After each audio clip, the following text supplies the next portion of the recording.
Hello friends, welcome to engineering tutorial. So we'll continue our discussion related to vectors, and so far we have discussed a lot of things related to vectors, starting from the basic introductory concepts, then the resolution of or the description of a vector in a plane, then vectors in 2 dimension, 3 dimension. So in this video we are going to discuss about another important aspect related to vectors, which is multiplication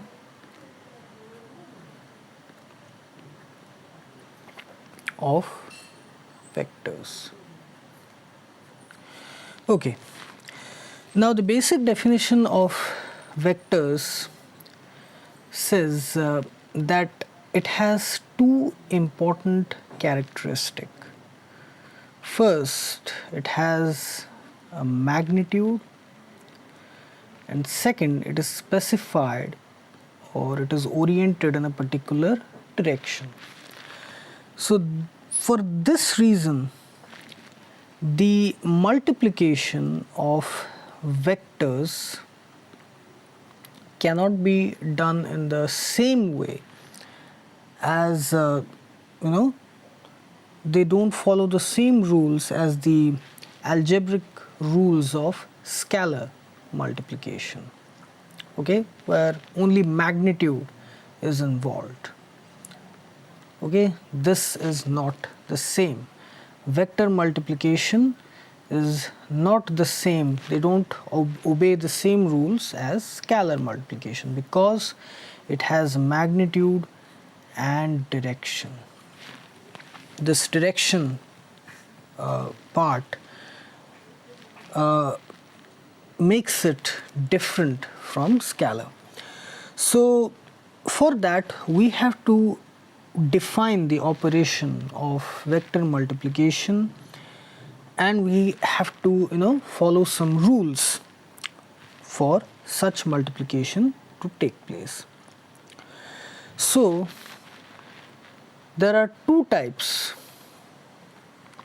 of vector multiplication. Okay, two types of vector multiplication.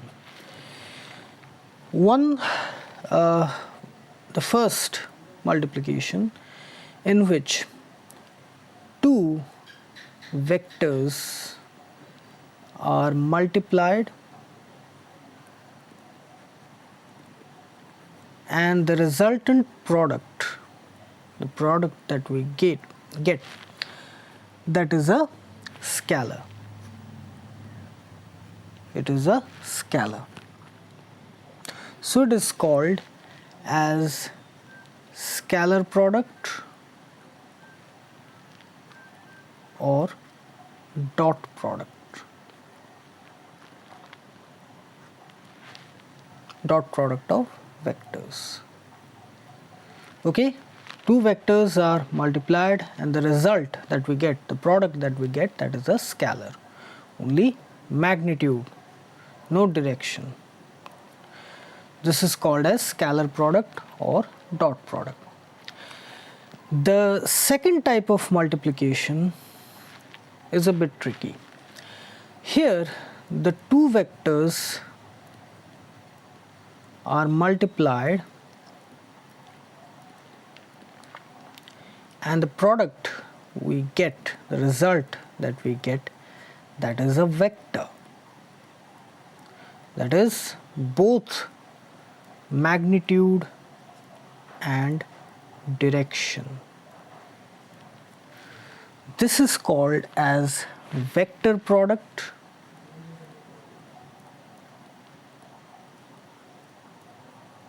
or cross product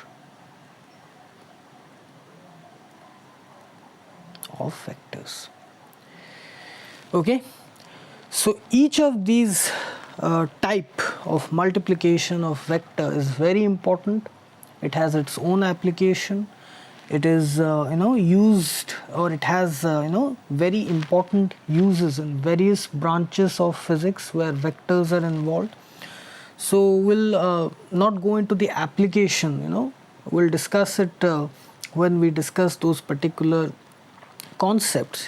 Here our objective is to understand the basic concepts of vector multiplication. So first we'll start with dot product. We'll discuss its basic concepts, properties, rules. Then we'll solve some questions related to it. Then we'll again move to cross product or vector product. Again, same basic concept, properties, then some problem solving. So we'll discuss each of them separately. Okay. So we just know that we discussed that vector multiplication is of two types. Okay, dot product or scalar product and cross product, vector product. So now we'll discuss about the scalar product or dot product of two vectors. Okay, so let us say that we have two vectors.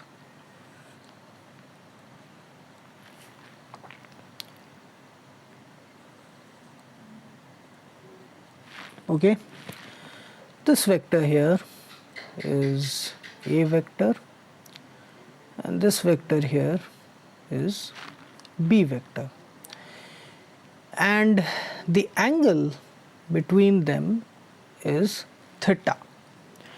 So theta is the angle between the two vectors where the tails of both the vectors they touch or they meet.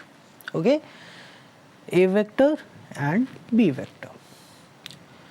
So the dot product of A vector and B vector is written as A dot B vector is equal to A vector modulus or the magnitude of A vector multiplied with the magnitude of B vector and then cos theta. Theta, the angle between the two vectors where their tails meet. Okay, so A vector modulus, B vector modulus cos theta. So it is read as A dot B. The dot product is read as this, A dot B. So this is the dot product of two vectors. So whenever you will be asked what is the dot product of two vectors, simply you have to write this expression. Let's say we have other two vectors.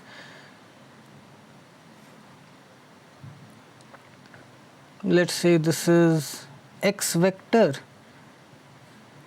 and this is y vector. The angle between them, let's say it is alpha. Okay, so the dot product of these two vectors is simply x vector modulus y vector modulus cos alpha. Okay, simply the product of the magnitudes of the two vectors and cos of the angle between the two vectors where their tails meet, the tails touch together.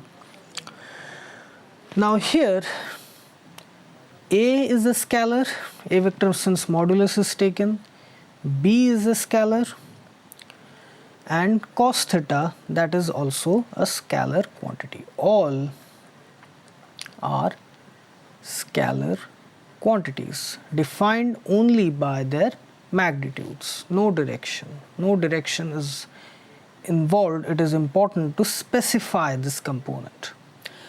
So the product is a scalar quantity. Okay, so here the dot product of these two vectors gives us a scalar as a result, and that's why it is called as scalar product. Okay, so it is also written as a vector dot b vector is equal to ab cos theta simply. Here, in order to emphasize the magnitude thing, I did this modulus, otherwise it is also simply written as this,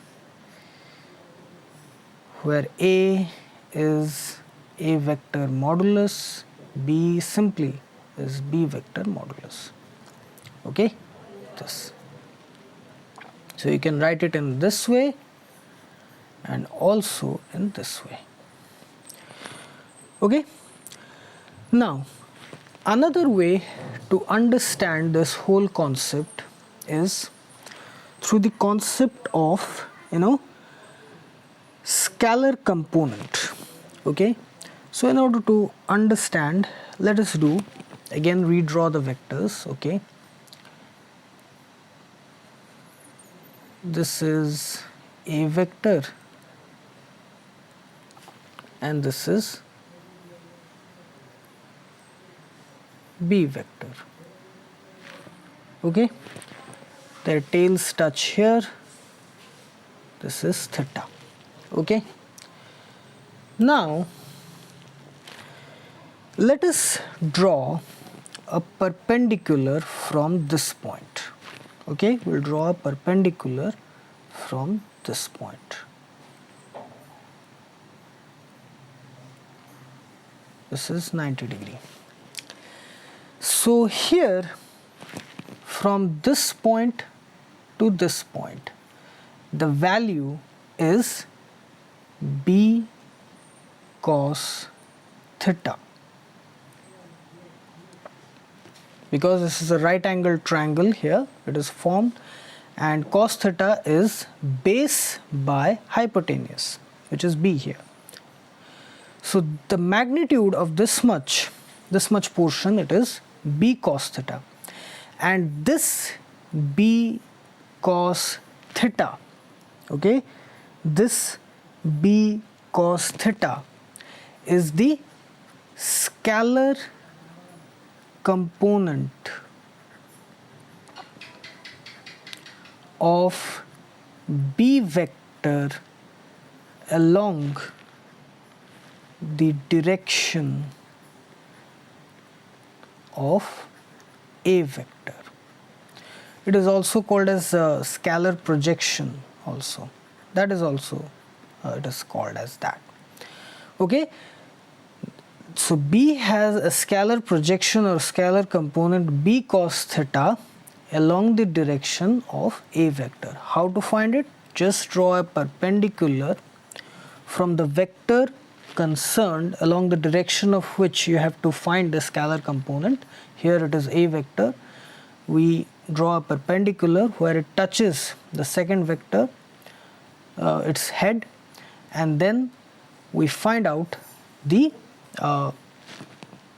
component along the direction of a vector, which is b cos theta. Similarly,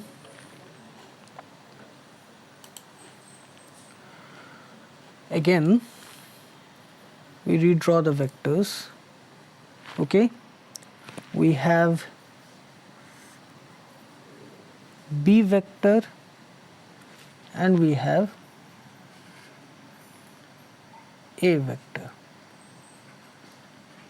Okay, now here this is theta. We again draw a perpendicular from here, the head of A, where it touches b vector, this. Okay, and here this much portion, it is called as a cos theta, which is the scalar projection of a vector along the direction of v vector. So a cos theta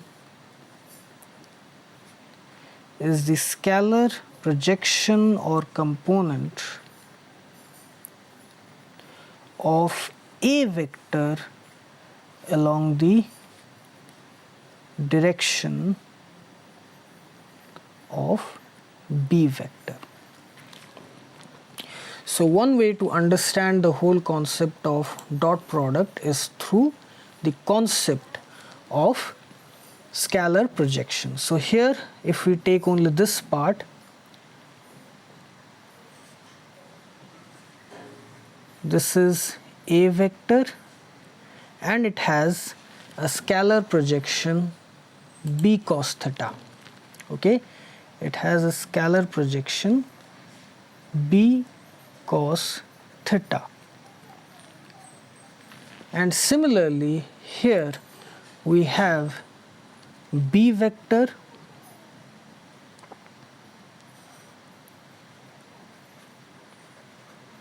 and it has a scalar projection A cos theta.